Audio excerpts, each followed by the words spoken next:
The sun was just rising when Joshua stood at the edge of the valley, staring at the massive walls of Jericho. Stone towers stretched high into the sky, and heavy gates sealed the city shut.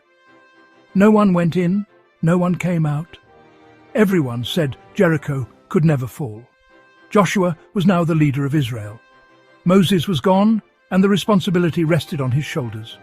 He still remembered God's words echoing in his heart. "Be strong and courageous. I am with you." Joshua 1:9. Before anything else, Joshua sent 2 spies into Jericho. They slipped into the city at night and took refuge in the home of a woman named Rahab, whose house was part of the wall itself. She had heard what God had done, the Red Sea, the miracles, the victories. And quietly she said, "The Lord your God is God over heaven and earth." Joshua 2:11. She hid the spies on her roof while soldiers searched the streets. Before they left, they promised to spare her family, as long as she tied a scarlet cord in her window. Soon the army of Israel gathered around Jericho. Everyone expected battle cries, ladders, swords, but instead Joshua gave a different order. They would walk, one time around the city each day, priests carrying the ark, trumpets sounding softly, no one speaking, just marching.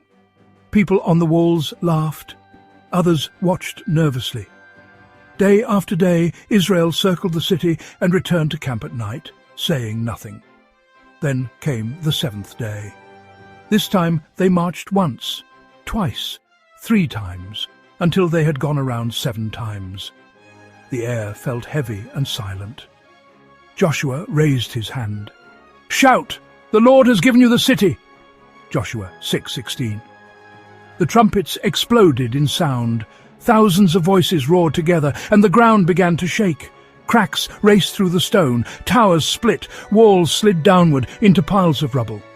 Jericho, the city that could never fall, collapsed in front of everyone's eyes. Joshua 6:20. Israel rushed forward. The 2 spies ran to Rahab's home, still standing, and led her family to safety, just as promised. That day, Joshua learned something unforgettable. When God leads the way, even the strongest walls cannot stand.